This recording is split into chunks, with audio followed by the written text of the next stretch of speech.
हाय दोस्तों, मैं कमलेश्वर तिवारी आपके अपने YouTube channel basic broad education by KP sir. दोस्तों, ये मेरा चैनल है।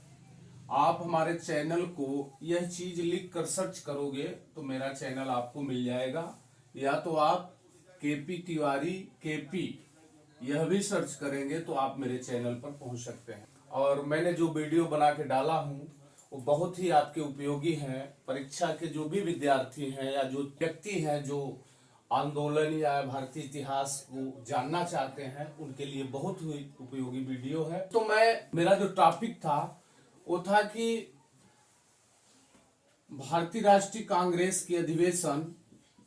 अब दोस्तों, भारतीय राष्ट्रीय कांग्रेस के अधिवेशन में हम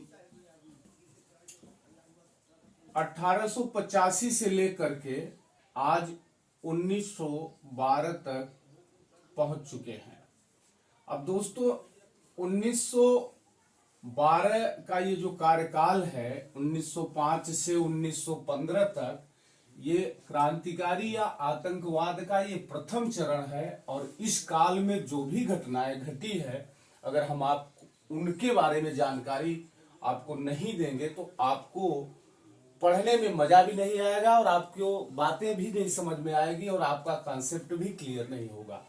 तो दोस्तों, मैं अपने पिछली वीडियो का जो मेरा रूटीन चल रहा था, तो हमने 12 पर रोक करके, और आप जो मेरी पीछे की वीडियो अगर देखेंगे कि 1909 से 1912 तक के अधिवेशन में हम कुछ राजनीतिक, कुछ धार्मिक, कुछ क्रांतिकारी जो भारत में उस समय घटनाएं घट रही थी, इनको मैं नहीं इंक्लूड कर पाया क्योंकि मेरी वीडियो ज्यादा लंबी हो गई है। इसलिए मुझे ये नया वीडियो भारतीय क्रांतिकारी आतंकवाद का प्रथम चरण, मुझे नया वीडियो बहुत छोटा बनाऊंगा और इसको आप जब पढ़ेंगे फिर उसके बाद आपको आगे कॉन्सेप्ट क्लियर होगा।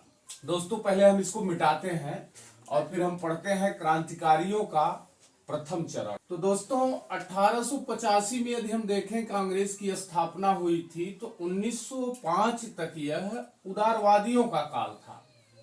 और अब उदारवादी काल में जो उदारवादी नेता थे हमारे, जैसे दादा भाई नौरोजी, सुरेंद्र नाथ बनर्जी और व्योमेश चंद्र बनर्जी, और उस काल के जो भी 1885 के 1905 तक जो प्रमुख शीर्ष चोटी के नेता हैं, उनमें जो उदारवादी थे, भारत में संवैधानिक सुधार चाहते थे। वे ये नहीं चाहते थे कि अंग्रेज भारत से चले जाए, बल्कि अंग्रेजों से हम उनकी अंग्रेजी से शिक्षित होकर के और अपने आप को मैं एजुकेट करूं और शिक्षित हो जाऊं, अंग्रेज बने रहें। लेकिन जब क्रांतिकारी जो कांग्रेस में एक नवयुवक दल तैयार हुआ, तो यह दल चाहता था कि हम उदारवादियों के संवैधानिक तरीके से जब ये निराश हो गए, तो इन नवयुवकों ने क्रांति का मार्ग चुन लिया, जो कि ये प्रभावित थे रूसी निहिलिस्टों से। निहिलिस्ट यह एक ग्रुप था, और दूसरा ये प्रभावित थे आयरिश आतंकवादियों से। आयरिश आतंकवाद से ये प्रेरित थे और यह चाहते थे कि अंग्रेज भारत से चले जाएं, और कैसे जाएं, इनको मारकर भगा दिया जाए। तो इनसे ये प्रेरित थे। और जो चीज इनको प्रभावित किया उस समय विश्व परिदृश्य की जो घटनाएं हैं, तो क्रांति का जो प्रथम चरण है, ये जो नवयुवक थे ये प्रेरित थे रूसी निहिलिस्टों से और आयरिश आतंकवाद से। और इनको प्रेरणा मिली थी इटली का पुनर्जागरण। उस समय इटली में पुनर्जागरण काल शुरू हो गया था। अमेरिका स्वतंत्रता संग्राम की लड़ाई लड़ रहा था और ब्रिटेन से आजादी प्राप्त कर लिया था, और सोवियत संघ रूस में एक समाजवादी पार्टी बन गई थी। तो इन नवयुवकों ने सोचा कि जब विश्व में यह घटना हो सकती है, तो क्या हम लोग अगर प्रयास करें तो क्या हम लोग अंग्रेजों को भारत से नहीं भगा सकते? क्यों नहीं भगा सकते? अगर हम प्रयास करें तो कांग्रेस में आप देखिए पहले जो मैं पढ़ा भी चुका हूं कि 1907 में कांग्रेस का सूरत में बंटवारा भी हो गया था और कांग्रेस दो दलों में बंट गई थी, नरम दल और गरम दल। नरम दल, गरम दल। अब गरम दल, ये दो दल में कांग्रेस का विभाजन हो गया था और कांग्रेस जब अगला अपना अधिवेशन 1908 में किया तो क्रांतिकारियों के लिए 1908 में कांग्रेस में बैन लगा दिया। 1908 में कांग्रेस को प्रतिबंध कर दिया कि आप 7 साल तक कांग्रेस में अब उग्रवादी नहीं आ सकते। अब उग्रवादी ने अपने लिए एक नया मार्ग चुना। तो अब दोस्तों हम पढ़ा रहे हैं क्रांतिकारी आतंकवाद का प्रथम चरण। तो दोस्तों भारत में क्रांति की शुरुआत यह महाराष्ट्र से मानी जाती है, महाराष्ट्र में। और यहां महाराष्ट्र में एक गांव चिचवड़ है और वहीं पर एक परिवार के 3 भाई थे जो चापेकर बंधु के नाम से इतिहास में प्रसिद्ध है। हरि, दामोदर और उनकी पत्नी लक्ष्मी चापेकर से 3 पुत्र उत्पन्न हुए थे, जिसमें दामोदर, आप देखिए दोस्तों इसका मैंने एक ट्रिक बनाया हूं। दामोदर, दामोदर का अर्थ होता है कृष्ण। दामोदर बाल है किसके? वासुदेव के। यह कितना सुपर ट्रिक है। इस चीज को आप अगर याद कर लेंगे तो आपको दामोदर भाइयों का नाम जो है नहीं याद करना पड़ेगा। जैसे दामोदर चापेकर, ठीक है, फिर बालकृष्ण चापेकर और यह है वासुदेव चापेकर, ठीक है, वासुदेव। ये 3 भाई थे और इन्होंने किया क्या कि 22 जून 1897 को रैंड, यह प्लेग समिति का अध्यक्ष था और इसका जो सहायक था एमहर्स्ट, इसकी इन्होंने हत्या कर दी और यहीं से क्रांति की शुरुआत भारत में होती है। अगर आप लोग इतिहास पढ़ते हैं तो आप लोग इस बात को महत्वपूर्ण समझिए। अगर आपसे कहीं भी पूछा जाए कि भारत में क्रांति की शुरुआत कहां से हुई, महाराष्ट्र में। कौन सी घटना थी? 1897 की रैंड और एमहर्स्ट की हत्या। और किसने किया था? चापेकर बंधु। ये 3 भाई थे, ठीक है, ये 3 भाई। अच्छा एक बात और ध्यान दीजिए कि यही महाराष्ट्र के तिलक भी थे और तिलक इनके गुरु थे। ये तीनों के गुरु थे और उनसे ये बहुत प्रेरित थे, अपना उन्हें गुरु मानते थे। और तिलक ने इनको उकसाया या तिलक की बातें सुनी, जो उनके समाचार पत्र थे उनको पढ़ा और इन लोगों ने जब भारत में रैंड और एमहर्स्ट की हत्या कर दी महाराष्ट्र में, तो इसी बात को उकसाने के लिए तिलक को पहली बार 1897 में ही तिलक पहली बार जेल भी गए हैं, ठीक है। और कारण था क्या कि दामोदर बंधुओं को उकसाने के कारण, ठीक है। अब दोस्तों यह चीज मैं नहीं बता रहा हूं, महाराष्ट्र में क्रांति की शुरुआत यह मैं नहीं बता रहा हूं। ये एक अंग्रेजों ने एक समिति बनाई थी, विद्रोही समिति। उसने जांच किया कि भारत में क्रांति की शुरुआत कहां से हो रही है। तो विद्रोही समिति, इसको अंग्रेजी में कहते हैं रॉलेट कमेटी, इसने अपनी रिपोर्ट दिया था कि भारत में क्रांति की शुरुआत महाराष्ट्र में चित्पावन ब्राह्मण चापेकर बंधु के द्वारा होती है। इस बात को आप समझ लीजिए। और महाराष्ट्र के बाद, तो महाराष्ट्र के बाद यह जो क्रांतिकारियों का अड्डा था, पहला तो महाराष्ट्र में था, दूसरा पंजाब में था और तीसरा बंगाल में था। इन 3 राज्यों को हम लोग आज पढ़ने वाले हैं। और इसके बाद कुछ दक्षिण भारत में भी क्रांतिकारी आंदोलन, कुछ संस्थाएं बनी थी और कुछ हमारे जो भारतीय भारत में क्रांति का कार्य संचालन नहीं कर पाए अंग्रेजी सरकार के डर से, वो भाग गए विदेशों में। वो जैसे अमेरिका, ब्रिटेन, जर्मनी, जापान, वहां पर रहकर कुछ क्रांतिकारी गतिविधियों को संचालित करते थे। और यह घटना हम 1915 तक पढ़ाएंगे आज, 1905 से 1915। तो दोस्तों अब देखिए 18 अप्रैल 1898 को दामोदर चापेकर को फांसी हो गई, जिला मजिस्ट्रेट ने उनको दे दिया फांसी। 8 मई को वासुदेव चापेकर को और 12 मई 1899 को बालकृष्ण चापेकर को फांसी हो गई। और इनके एक साथी थे जो इनके इस कार्य को अंजाम दिए थे, इनके दोस्त गोविंद विनायक रानाडे, इनको भी 10 मई 1899 को फांसी हो गई। यह क्रांति की पहली घटना थी। और इसको किसने कहा कि यह पहली घटना थी? तो भारत में अंग्रेजों ने एक रॉलेट कमेटी गठित किया था, विद्रोही समिति गठित किया था, और उसने अपने जांच पड़ताल के बाद यह सिद्ध किया कि भारत में क्रांतिकारी की पहली घटना थी चापेकर बंधु द्वारा रैंड और एमर्स्ट की हत्या। दोस्तों ये जो दामोदर चापेकर है और ये वासुदेव बालकृष्ण थे, ये हिंदू धर्म संस्था से जुड़े व्यक्ति थे। और इन्होंने एक धर्म रक्षणी सभा बनाई थी कि मैं धर्म की रक्षा करूंगा। और इनके, मैं पहले बता दिया कि ये तिलक से प्रभावित थे, तिलक इनके गुरु थे। और महाराष्ट्र में तिलक जी से प्रेरित एक और संस्था बनी थी जिसका नाम था आर्य बांधव समिति। तिलक से प्रेरणा लेकर के आर्य बांधव समिति बनी थी। यह तिलक से प्रेरित होकर महाराष्ट्र में बनाई गई थी। यह भी एक क्रांतिकारी संस्था थी।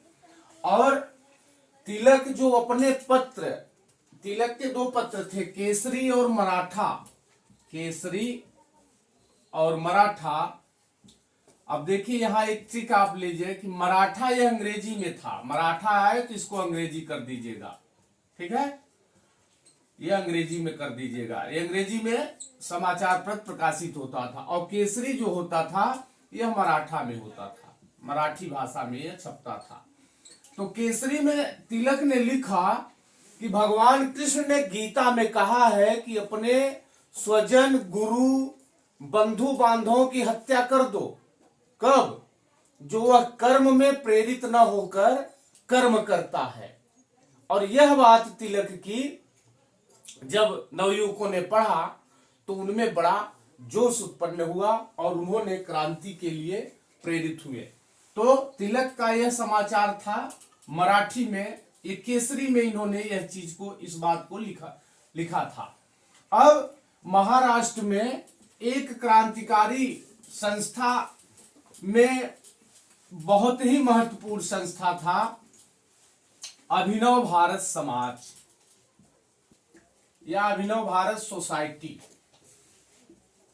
इसके संस्थापक थे विनायक दामोदर सावरकर और गणेश सावरकर, इनके भाई थे गणेश सावरकर। ये 2 भाई, इन्होंने जो एक संस्था बनाई अभिनव भारत समाज। हालांकि यह 1904 की घटना है। 1904 में यह अभिनव भारत समाज जो पहले मित्र मेला था, यह मित्र मेला था। 1899 में इन्होंने एक मित्र मेला बनाया था और आगे चलकर यही मित्र मेला अभिनव भारत समाज में परिवर्तित हो गया।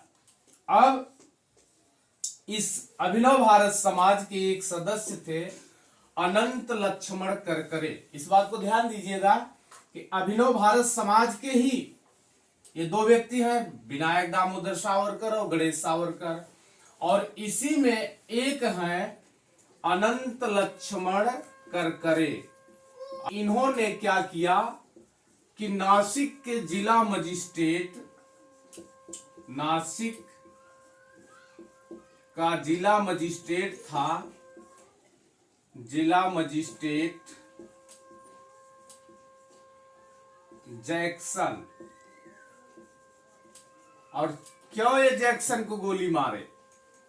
1897 की आप घटना जानते हो कि चापेकर बंधु को जिसने फांसी की सजा दी और उसी मजिस्ट्रेट जैक्सन को अनंत लक्ष्मण करकरे ने गोली मार दी और यह मर गया।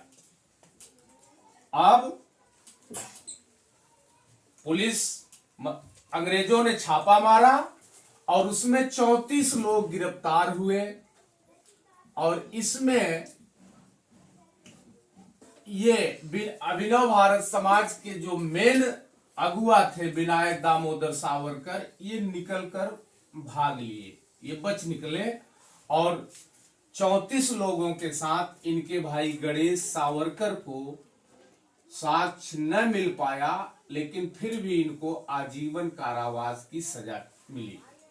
ठीक है, तो एक चीज आप लोग यहां यह ध्यान दीजिएगा कि अभिनव भारत समाज यह कहां था? महाराष्ट्र का था। यह संस्था कहां थी? महाराष्ट्र में। और अभिनव भारत समाज की कौन सी घटना है कि नासिक के जिला मजिस्ट्रेट जैक्सन की हत्या और इसमें गणेश सावरकर को आजीवन कारावास और अन्य 34 लोगों को भी आजीवन कारावास की सजा हुई, लेकिन विनायक दामोदर यहां से निकल पड़े। यह घटना थी 1904 की। अब एक काम ध्यान दीजिए इसमें कि आप लोग अभिनव भारत समाज याद करिए कि ये कहां का था? ये महाराष्ट्र का था। ये परीक्षा भी बहुत ही महत्वपूर्ण है और 1899 का ये जो मित्र मेला है वही अभिनव भारत समाज बना। अब यह तो महाराष्ट्र का ये बहुत सक्रिय क्रांतिकारी संगठन था। अब हम चलते हैं बंगाल में। अब बंगाल में क्या हो रहा था? तो यदि हम बंगाल को देखें तो बंगाल की घटना यह है कि बंगाल में क्रांति की शुरुआत ज्यादातर 1905 के बाद घटित हुई। जब बंगाल का विभाजन हो गया तब बंगाल में क्रांति की ज्वाला और तेज हो गई। हालांकि बंगाल विभाजन के पहले बंगाल में कुछ क्रांतिकारी दल सक्रिय थे, जिसमें था एक अनुशीलन समिति। इसकी स्थापना 1902 में की गई थी और यह कहां थे? इसकी एक शाखा थी मिदनापुर में, ज्ञानेंद्र नाथ बसु के नेतृत्व में यहाँ ये संचालन कर रहे थे अनुशीलन समिति की। और दूसरी शाखा थी कलकत्ता में, जो कि जतीन्द्र नाथ बनर्जी और वारिंद्र नाथ घोष इसका नेतृत्व कर रहे थे। और वारिंद्र नाथ घोष के नेतृत्व में तो अनुशीलन समिति ने हर जगह, सर्वत्र जगह क्रांति का यह बिगुल बजा दिया था। पूरे बंगाल या पूरे देश में क्रांति, जब अनुशीलन समिति के प्रमुख नेता कौन थे? वारिंद्र नाथ घोष। अंग्रेजों के ये नाक में दम दे दिए थे। हालांकि जब बंगाल का विभाजन हुआ तो कुछ हमारे समाचार पत्र भी थे जो कि लोगों को प्रेरित किया क्रांति की ओर। उसमें था जैसे युगांतर एक अखबार था और इसके संपादन करता थे भूपेन्द्र नाथ दत्त। और युगांतर तो इतना सक्रिय हो गया था कि यह पूरे बंगाल में क्रांति की ज्वाला उत्पन्न कर दिया था। और इसी अखबार के नाम पर इसका नाम युगांतर आंदोलन भी पड़ गया था। युगांतर एक संस्था बन गई थी और ब्रह्म बांधव उपाध्याय जो थे वो संध्या एक समाचार पत्र का प्रकाशन करते थे और इसमें भी अंग्रेजों के दुष्कर्मों को ये प्रचारित करते थे। और अरविंद घोष जी थे, ये हमारे एक उग्रवादी नेता थे। इन्होंने वंदे मातरम समाचार पत्र जो है अंग्रेजों की निंदा में, यह 3 समाचार पत्र प्रमुख थे। कब? 1905 बंगाल विभाजन के बाद। और यह समाचार पत्र जनता को प्रेरित कर रहे थे आंदोलन के प्रति, जनता को जगा रहे थे। उसमें पहले प्रमुख नाम है, यह बहुत महत्वपूर्ण समाचार पत्र है युगांतर। इसको किसने प्रकाशित करवाया था? भूपेन्द्र नाथ दत्त। संध्या कौन है? ब्रह्मबांधव उपाध्याय, वंदे मातरम अरविंद घोष। ये प्रमुख समाचार पत्र थे जो बंगाल में अंग्रेजों की निंदा करते थे। और यह संस्था थी अनुशीलन समिति। इसकी दो शाखा थी, एक मिदनापुर में ज्ञानंद नाथ बसु और कलकत्ता में जतिन नाथ बनर्जी, वारिंद्रनाथ घोष। और वारिंद्रनाथ घोष अनुशीलन समिति को आगे ले चलने में इनका बहुत बड़ा सक्रिय योगदान था। इन्होंने सर्वत्र क्रांति की, एकदम ये नेता बन गए, सैनिक बन गए और हर जगह क्रांति का बिगुल बजा दिया।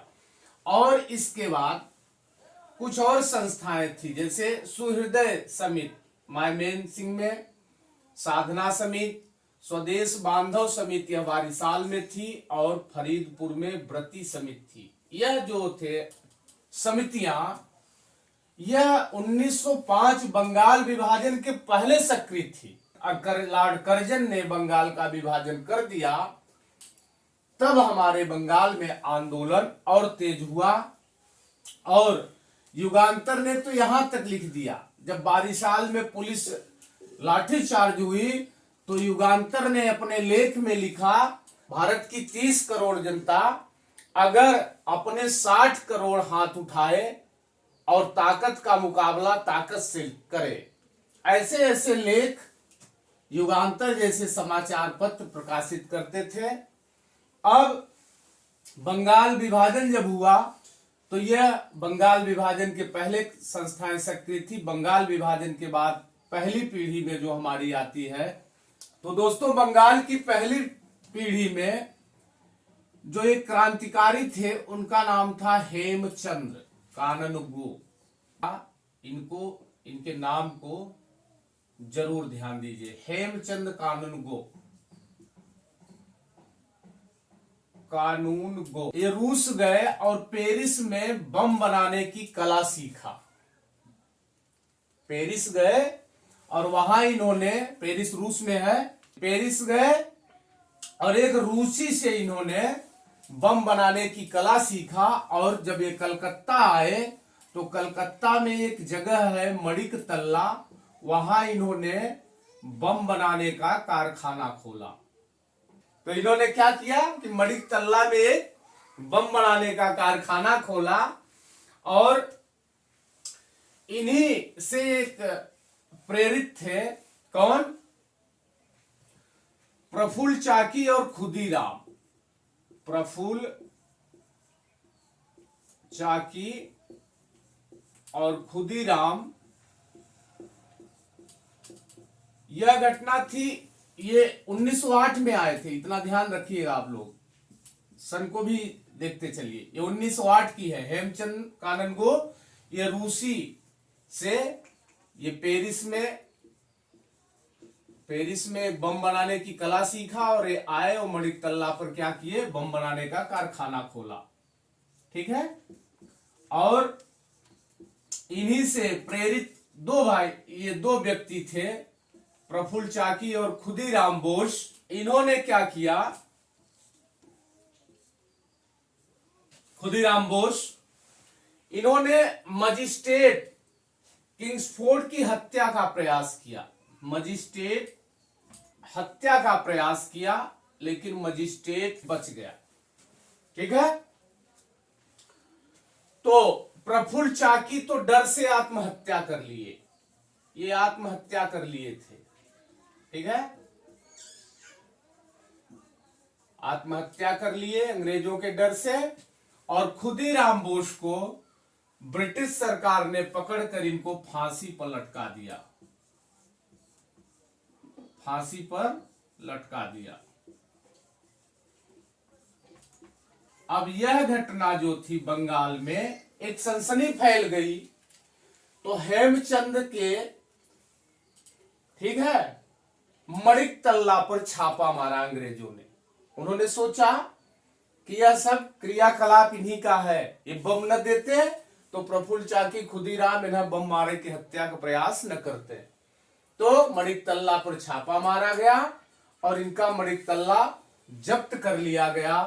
और उसमें तो प्रफुल्ल चाकी को अंग्रेजों ने फांसी पर लटका दिया।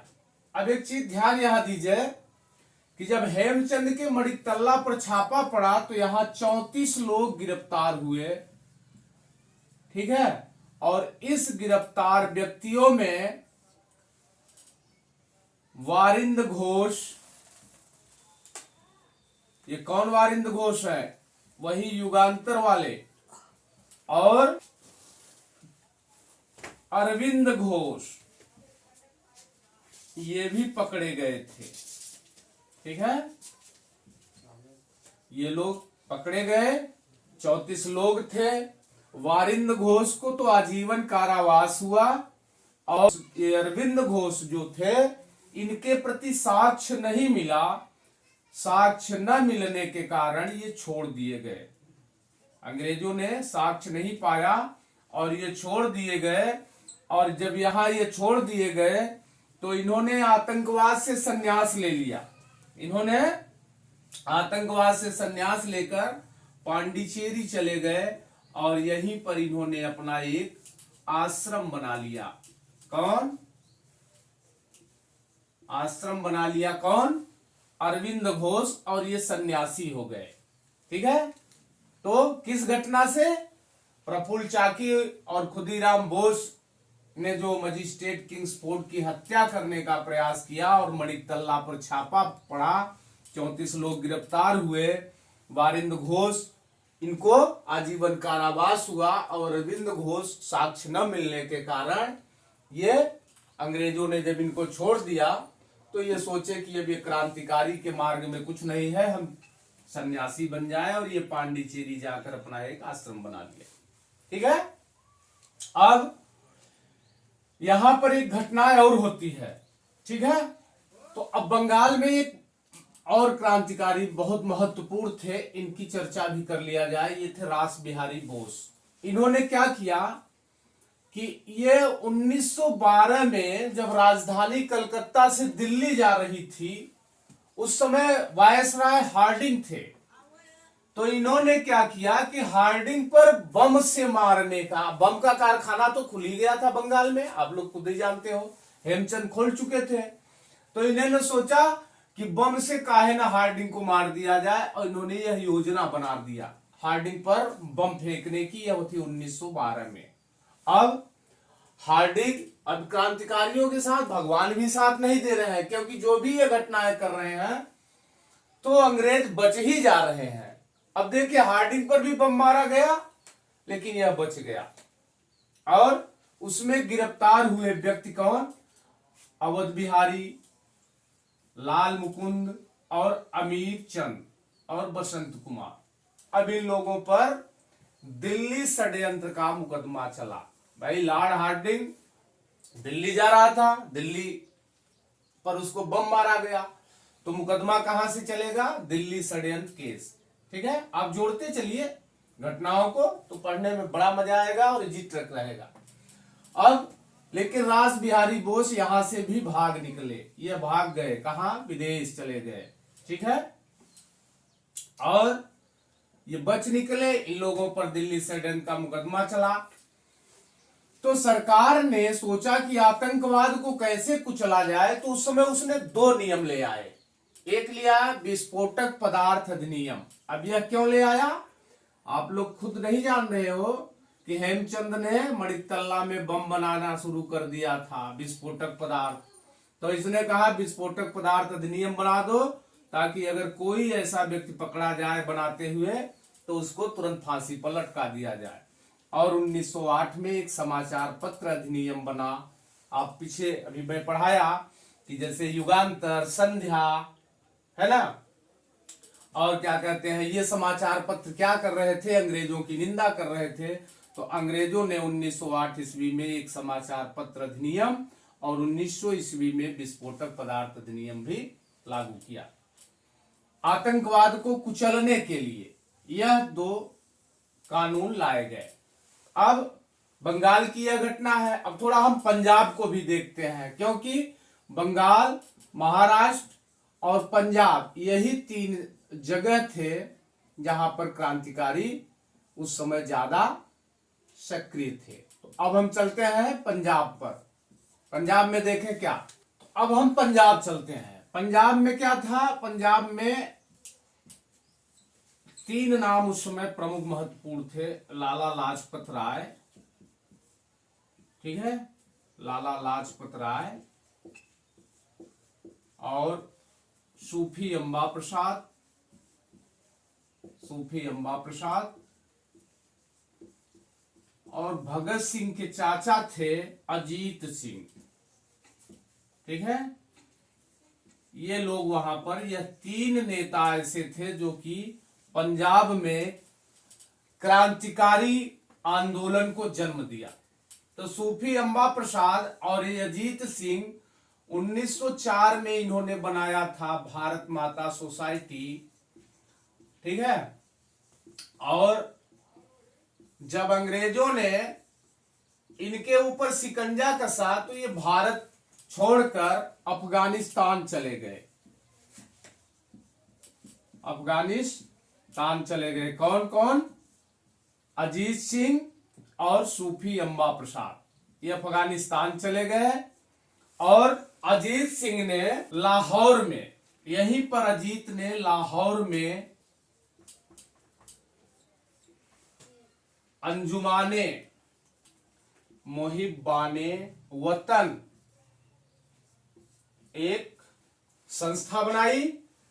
अजीत सिंह जब भारत छोड़कर कहां चले गए, अफगानिस्तान चले गए, तो यहां पर इन्होंने लाहौर में अंजुमाने मुहिब्बाने वतन एक संस्था बनाई, यहीं से क्रांतिकारी गतिविधि करते थे।